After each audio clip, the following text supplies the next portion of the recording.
বন্ধুগণ, আপনি যদি রাত্রিবেলা সিজদার মাধ্যমে নামাজের মাধ্যমে সময় অতিবাহিত করতে পারেন, রাত্রির সময়টা যদি এমন ভাবে অতিক্রান্ত করতে পারেন সিজদার মাধ্যমে নামাজের মাধ্যমে আল্লাহর রেজাবন্দি হাসিল করার জন্য যদি চেষ্টা করেন, দিনের বেলা আপনার চেহারা দিয়ে নূর এবং আলোটা প্রস্ফুটিত হয়ে যাবে।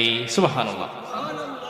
মনে রাখবেন, একজন মানুষ, একজন তরুণ, একজন ইয়ং পারসন, বিশেষ করে ইয়ং সোসাইটি, ইয়ং জেনারেশন, তারা যদি সাকসেসফুল হতে চায়, তারা যদি জীবনে সফলতার পথ অর্জন করতে চায়, তাদের জন্য one of the best way, সবচাইতে বড় একটি মাধ্যম, সেটা হচ্ছে রাত্রিবেলা যখন মানুষ ঘুমিয়ে যাবে, নির্জন রাত, নির্জন সময়, নীরবতা আচ্ছাদিত হয়ে গিয়েছে, অজুটা করবে ঠান্ডা পানি দিয়ে, শীতের কনকনে অবস্থার মধ্যে ঠান্ডা পানি দিয়ে অজু করবে, জায়নামাজটা বিছিয়ে দাঁড়িয়ে যাবে কার সামনে?